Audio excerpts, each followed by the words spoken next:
Buenos días, buenas tardes o buenas noches a todos y bienvenidos al segundo vídeo de esta serie sobre las proposiciones subordinadas. En el caso del vídeo de hoy hablaremos de las oraciones de relativo y más concretamente de las oraciones de relativo con antecedente. Pero comencemos recordando cosas que ya sabemos y de las que hemos hablado en vídeos previos. Primero, qué tipos de subordinadas existen y en función de qué se clasifican.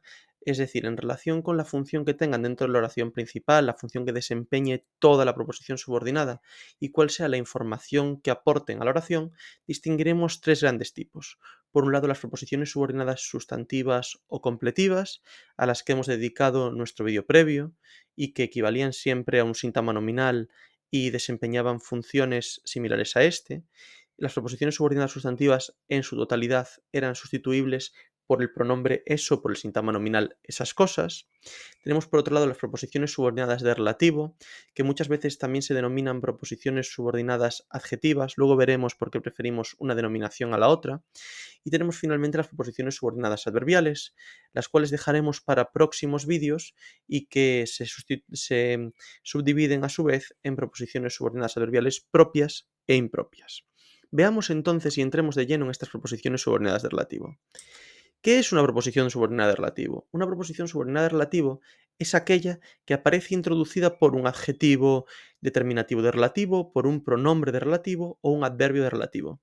Y además, habitualmente, desempeñan las funciones o funciones similares a las de un adjetivo calificativo o un adjetivo relacional. Por este motivo, en la gramática tradicional muchas veces se ha preferido el término proposición subordinada adjetiva en lugar de proposición subordinada de relativo. Sin embargo, la nueva gramática de la lengua española prefiere este otro término, proposición subordinada de relativo. Ese es el motivo principal por el que nosotros lo utilizaremos. Y distinguiremos dentro de ellas dos grandes subgrupos o dos grandes tipos. Por un lado, las que tienen antecedente expreso, es decir, aquellas que se pueden sustituir por un adjetivo calificativo relacional en su totalidad y que van precedidas por el elemento al que se refieren, y aquellas que no tienen antecedente expreso, es decir, aquellas que no van precedidas por el elemento al que se refieren, sino que éste puede sobreentenderse muchas veces del contexto y que además no pueden ser sustituibles por un adjetivo, sino que se puede sustituir por un sustantivo o por un adverbio en su totalidad. De hecho, en este segundo grupo, muchas de las que normalmente utilizábamos o clasificábamos como adverbiales propias, a día de hoy se clasifican para la nueva gramática como proposiciones subordinadas de relativo sin antecedente. Bien, fijémonos en el primer caso, en las que tienen antecedente expreso. El chico que vimos ayer resultó ser el novio de María. Fijémonos que ahí esa proposición subordinada relativo que vimos ayer aparece precedida por el elemento sustantivo, por el sustantivo chico, que en este caso es del que dice algo, el chico que vimos ayer, aquel chico. En el segundo caso, las que no tienen antecedente, las que vemos abajo, tenemos ese ejemplo. Quien no entregó el trabajo a tiempo tuvo un cero en la nota final. Fijémonos que ahí ese quien no entregó el trabajo a tiempo no va precedido de un sustantivo que nos indica a quién se refiere. Se puede sobreentender que las personas o los alumnos que no entregaron el trabajo a tiempo tuvieron un cero en la nota final, pero en este segundo caso no se puede sustituir en su totalidad por un adjetivo, como decíamos, y carecen de antecedente. En este vídeo vamos a tratar de comprender y de entender las del primer tipo, aquellas que tienen antecedente expreso. Entonces, igual que hacíamos con las proposiciones subordinadas sustantivas o completivas, vamos a intentar enfrentarnos a ellas teniendo en cuenta tres puntos esenciales. Primero, cómo las localizamos. Segundo, cuál es su función dentro de la oración principal. Y tercero, cuáles son las estructuras internas que pueden aparecer, ¿vale? O que pueden mostrar estas proposiciones subordinadas de relativo con antecedente. ¿Cómo localizarlas? Dos normas que deben de cumplirse para que una proposición subordinada sea una proposición subordinada de relativo con antecedente. La primera, que podamos encontrar el antecedente en la oración principal al que se refiere, y la segunda, que se puedan sustituir en su totalidad por un adjetivo. Fijémonos en este caso que tenemos aquí. Nunca habíamos visto a un elefante que moviera así la trompa. Fijémonos que tenemos dos verbos, habíamos visto y moviera. La oración principal es la de habíamos visto, nunca habíamos visto a un elefante, y fijémonos que la subordinada, en este caso, que moviera así la trompa, va referida a ese elefante. Nunca habíamos un elefante así, un elefante de esta manera. vemos que nos están añadiendo unas informaciones sobre ese elefante.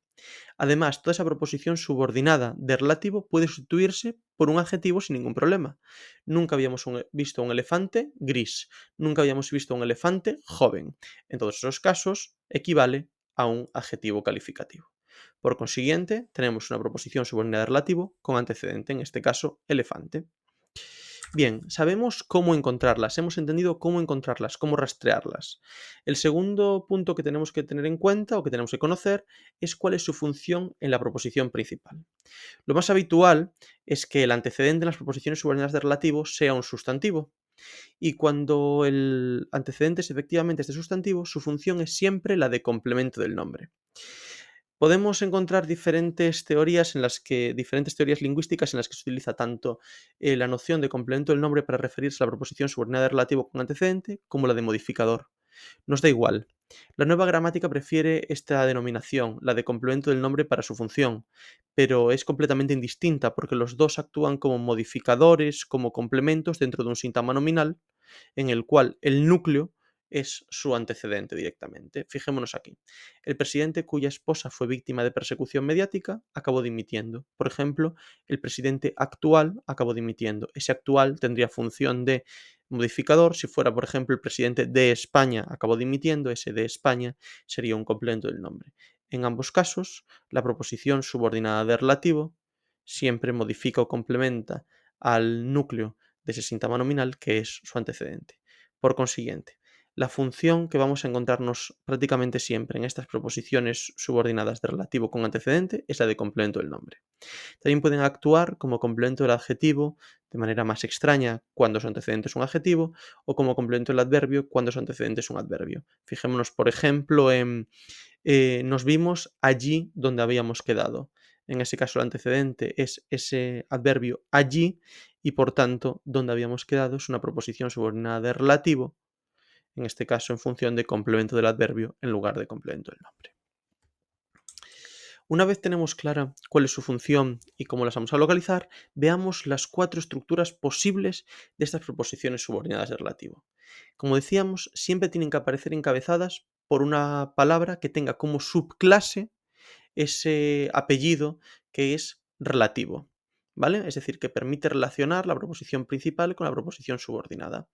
Algo muy importante a la hora de enfrentarnos a estas proposiciones subordinadas de relativo es saber que los nexos de los que vamos a hablar en estos 4 tipos de estructura, además de tener la función de nexo que se indica dentro de la proposición subordinada, también tienen función sintáctica dentro de ella.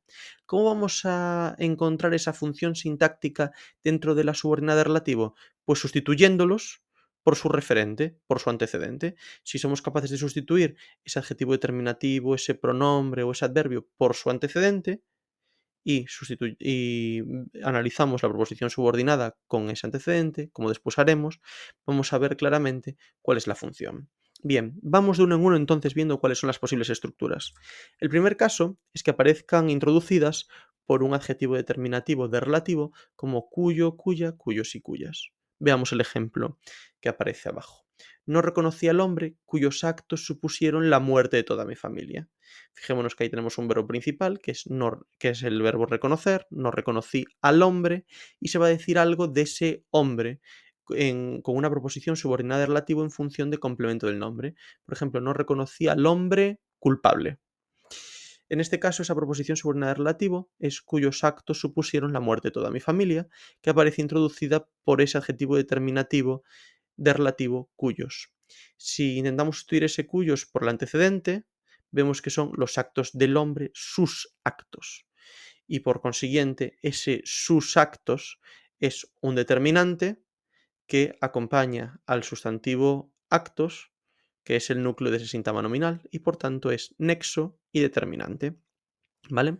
Primer caso. Luego vemos un ejemplo con el análisis completo cuando veamos las oraciones al final.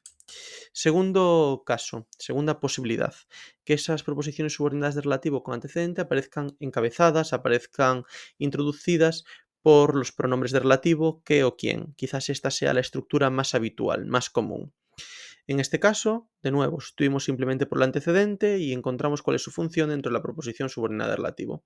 Fijémonos de nuevo en el ejemplo. Los exámenes que corregí ayer estaban muy bien resueltos. La oración principal es los exámenes estaban muy bien resueltos y tenemos una proposición subordinada de relativo en función de complemento del nombre del sustantivo exámenes que tenemos ahí. Por ejemplo, los exámenes pasados estaban muy bien resueltos. Para saber qué función tiene ese que en la subordinada, pues simplemente sustituimos ese que por el antecedente exámenes y lo analizamos. Corregí ayer los exámenes. Los corregí ayer. El sujeto es un elíptico yo, tenemos como núcleo del predicado ese verbo corregí, tenemos un complemento circunstancial de tiempo que es ayer y ese exámenes que es el complemento directo y además de ser el complemento directo es el nexo que introduce esa proposición subordinada de relativo. Segundo caso.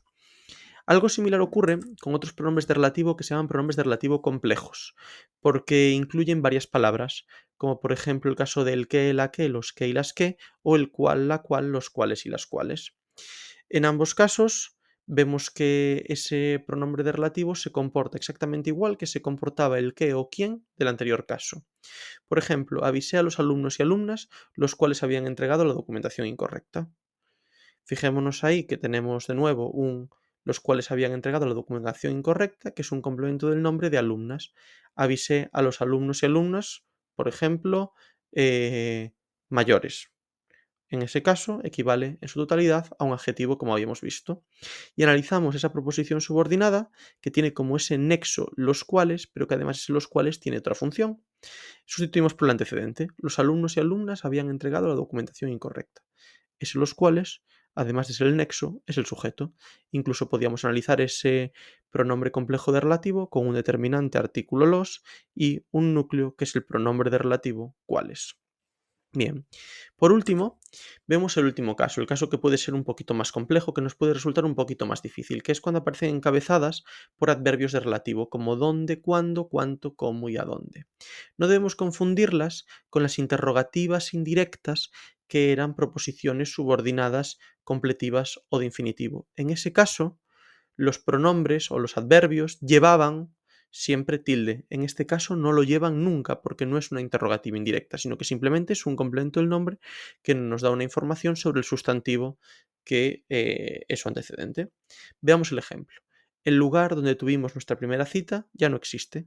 Fijémonos que ese donde tuvimos nuestra primera cita equivale a un adjetivo de nuevo. Por ejemplo, el lugar hermoso ya no existe. Analizamos entonces la proposición subordinada de relativo en función de complemento del nombre del sustantivo lugar y sustituimos ese adverbio donde por su antecedente. Tuvimos nuestra primera cita en ese lugar. Ese donde, además de ser el nexo, desarrolla la función de complemento circunstancial del lugar, de una oración que tiene como sujeto nosotros y como complemento directo nuestra primera cita. Bien, una vez nos ha quedado claro entonces cómo las localizamos, sustituyendo por un adjetivo calificativo y rastreando el antecedente, que sabemos que su función más habitual es la de complemento del nombre, pero que también puede ser un complemento del adjetivo, un complemento del adverbio, de forma mucho más rara, y que aparecen con cuatro posibles estructuras, es decir, encabezada por un adjetivo determinativo relativo, por un pronombre relativo complejo o simple, o por un adverbio relativo, veamos tres ejemplos, tres análisis para poder entender cómo las analizaríamos en su conjunto, cada una de estas proposiciones subordinadas de relativo. Empecemos por un caso sencillo, como esta que tenemos aquí. Aquel viaje que me prometiste nunca sucedió. Tenemos dos verbos, prometiste y sucedió. Tenemos que ver cuál es el principal y cuál es el subordinado. Veamos que aquí lo que estamos diciendo es que aquel viaje nunca sucedió y decimos algo sobre aquel viaje. Podemos sustituir toda la proposición subordinada de relativo en este caso por un adjetivo, como por ejemplo perfecto. Aquel viaje perfecto nunca sucedió.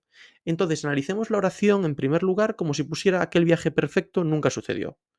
En aquel viaje perfecto nunca sucedió, aquel viaje perfecto es el sujeto y nunca sucedió el predicado verbal. Un predicado verbal que tiene como núcleo ese verbo predicativo sucedió y que tiene como complemento circunstancial de tiempo o complemento circunstancial de negación, incluso si queremos, ese adverbio nunca. Hemos analizado el predicado de la oración principal, vamos al sujeto. Un sujeto que en aquel viaje perfecto tiene como determinante el adjetivo determinativo demostrativo aquel, tiene como núcleo el sustantivo viaje y que tiene como modificador, como complemento del nombre, ese perfecto. Hemos llegado a esa altura, a la altura en la que hemos sustituido por ese adjetivo, pues todo ese adjetivo equivale realmente a un complemento del nombre, que es la proposición subordinada de relativo. Hasta aquí tenemos analizada perfectamente nuestra oración principal. Analicemos ahora la subordinada. Abramos sujeto y predicado.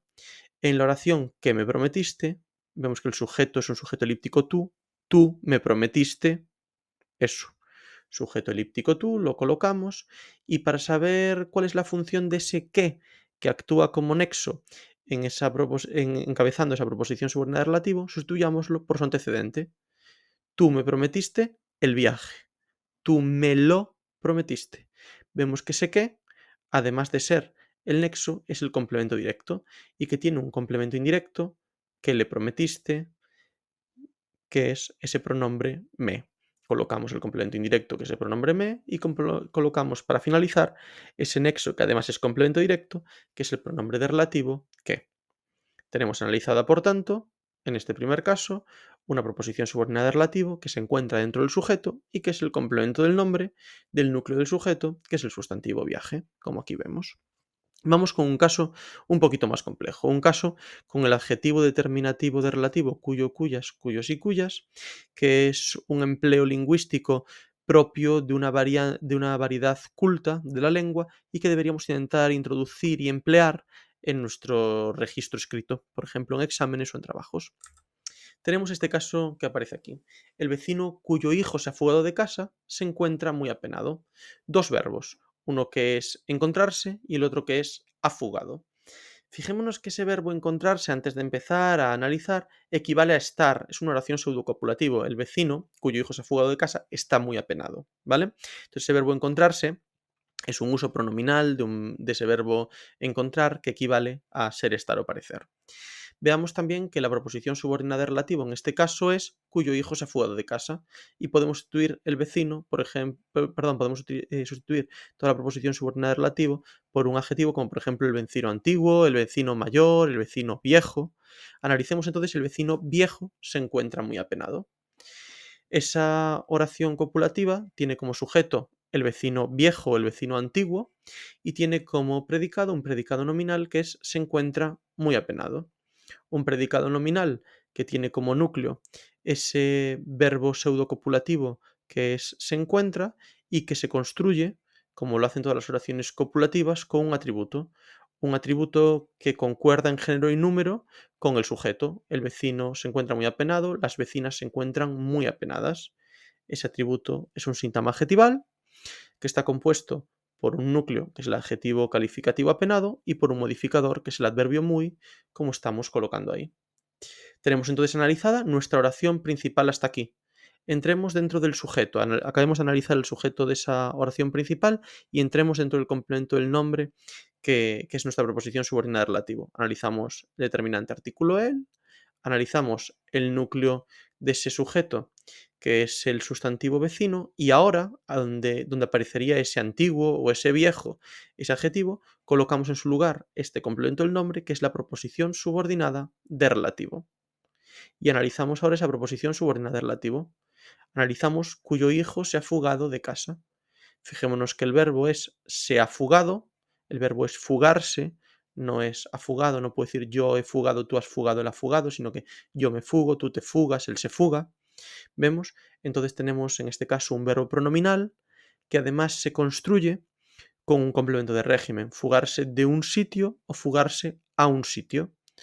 Por tanto, el núcleo es ese verbo pronominal, se ha fugado, incluimos el pronombre porque es pronominal, no tiene significado ese pronombre en este caso, e incluimos también ese predicado el complemento de régimen, que es un síntoma preposicional, que tiene como enlace la preposición de y como término el sustantivo casa.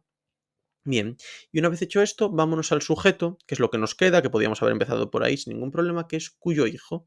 Fijémonos que ese cuyo, que es lo que introduce nuestra proposición subordinada de relativo, va con hijo, lo acompaña y es un adjetivo determinativo. Pero además de actuar como determinante y equivaler a su hijo se ha fugado de casa, que es la antecedente, actúa también como nexo. Le colocamos la doble función, nexo y determinante, y etiquetamos con la clase de palabra a la que pertenece, adjetivo determinativo de relativo. De nuevo, aunque en este caso la proposición subordinada de relativo va introducida por cuyo, por ese adjetivo determinativo que acabamos de analizar, vemos que de nuevo tenemos una subordinada de relativo en función de complemento del nombre dentro del sujeto, en este caso de una oración pseudocopulativo. Vamos con el último caso, un caso en el que utilizamos un adverbio de relativo para introducir una proposición subordinada de este tipo. Fijémonos en este caso. Nos conocimos el día cuando murió Gabriel García Márquez. De nuevo dos verbos, conocimos y murió. La oración principal es nos conocimos, ¿sí?, ese día, y tenemos una proposición subordinada de relativo que es cuando murió Gabriel García Márquez, que nos dice algo sobre el antecedente día. Podemos sustituirla en su totalidad, por ejemplo, por un adjetivo como lluvioso. Nos conocimos el día lluvioso, nos conocimos el día tormentoso, nos conocimos el día aquel, que también sustituye a un adjetivo, aunque en ese caso sea determinativo. Y empezamos analizando la principal, como si pusiera, por ejemplo, lluvioso. Nosotros nos conocimos el día lluvioso. En este caso tenemos un sujeto elíptico nosotros y tenemos un predicado verbal que es todo el resto. Fijémonos que el verbo conocer no es un verbo pronominal como el de antes. Yo conozco algo. En este caso, ese nos es un pronombre recíproco, porque en el sujeto, ese sujeto en plural, yo lo conozco a él y él me conoce a mí. La oración, ¿vale? La acción del verbo se intercambia.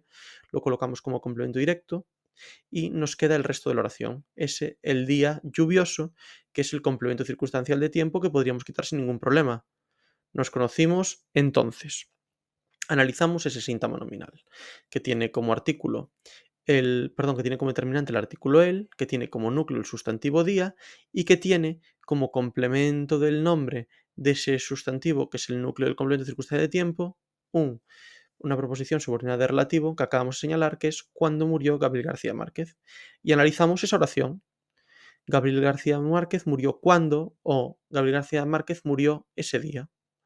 El sujeto de esa oración es Gabriel García Márquez, que es un sustantivo, que es un antropónimo, y tenemos un predicado que es cuando murió, que tiene como núcleo el verbo predicativo, que es un verbo monovalente, un verbo que solamente tiene un argumento, que es el sujeto, es decir, solamente tiene un complemento obligatorio, y que tiene ese cuando, que es su complemento circunstancial de tiempo, que es un adverbio relativo y que además actúa como nexo. Lo vemos, por ejemplo, si lo sustituimos por el antecedente. Gabriel García Márquez murió ese día. Entonces lo colocamos como complemento circunstancial de tiempo y lo colocamos también como nexo y etiquetamos como el adverbio relativo, que es la clase de palabra a la que pertenece. Hemos visto 3 ejemplos de oraciones de relativo en 3 de las 4 construcciones posibles. Dejamos esas con un pronombre de relativo complejo para cuando hablemos de nuestras oraciones de relativo sin antecedente, que veremos varios casos. Tenemos clara cuál es la función de estas proposiciones subordinadas de relativo y también cómo localizarlas. Con todo esto, finalizamos este segundo episodio de la subordinación.